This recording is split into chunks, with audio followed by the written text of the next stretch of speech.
ஒரு பெரிய பூந்தி ஒன்று கூட்டப்பட்டிருந்தது. பூந்தி பிரசாதம். இருந்த இடம் காளிகாட். உள்ளே உட்கார்ந்து இருக்கிறார் குரு ராமகிருஷ்ண பரமஹம்சர்.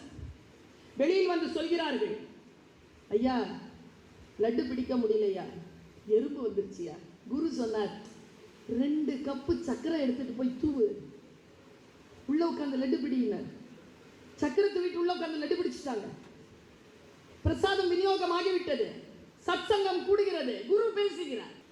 இவர்கள் சர்க்கரையை தூவார்கள். இலக்கு பூந்தி, இலக்கு பிரசாதம். இலக்கு பிரசாதமாக இருக்கின்ற பொழுது ஆசைகளுக்கு பலியாகி விடாதீர்கள் என்று சொன்னார். எறும்புகள் இலக்கை நோக்கி புறப்பட்டன. நான் சர்க்கரை என்ற ஆசை தூவினேன். ஆசையை உண்டுவிட்டு அவை திரும்பி போய்விட்டன. யாரும் அந்த இலக்கான பிரசாதத்தை அடையவே இல்லை.